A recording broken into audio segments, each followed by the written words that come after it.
congressman from the Lehigh Valley can help make it happen. Yeah, absolutely. And I think that having an independent in the United States Congress would be quite important. And I think that the greatest threat to our national security is the national debt. It's not some boogeyman living in a cave in Pakistan. And what I support is getting our troops out of harm's way. I do not support these. We've lost over 5,700 soldiers, as well as quite a bit of expenses. Like we're literally bleeding our nation dry.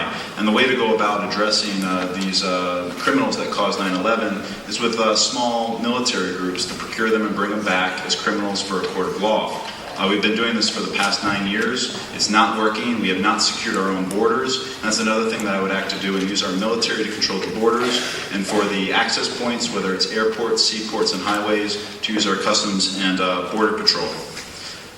Thank you. Mr. Callahan.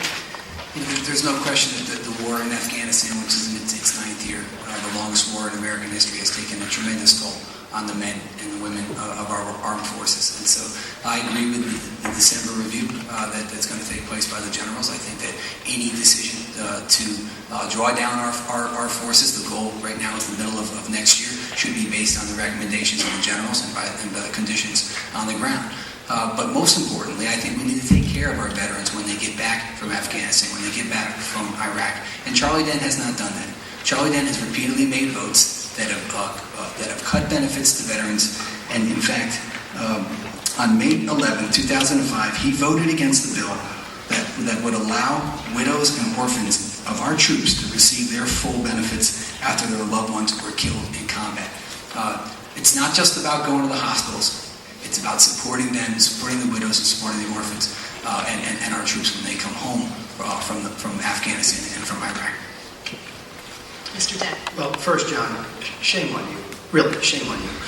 Veterans Health has almost doubled since I've been a member of Congress. I voted for every one of those Veterans Health appropriations bills. I'm the candidate who was endorsed by the Veterans of Foreign Wars Political Committee. You can shake your head, no, John, but that is a fact. I'd be happy to give you the letter.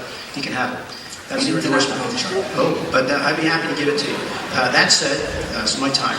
That said, I've also been given an A rating in 2008 by the Iraq-Afghanistan Veterans of America. You'd never know that you're John Callahan. He even puts pictures of soldiers with bloody cheeks and says we're somehow hurting them. Well, I've been to every combat hospital in Afghanistan and Iraq. I visited our troops.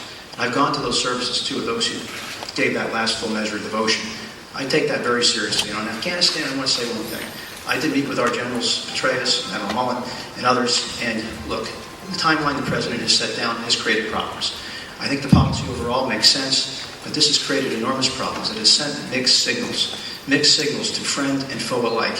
They believe we're about to run out, and I think we have to be very clear about what our objectives are. We need more collaboration from the Pakistani government to deal with some of the safe havens of Al-Qaeda, and particularly the Taliban. We must deal with that.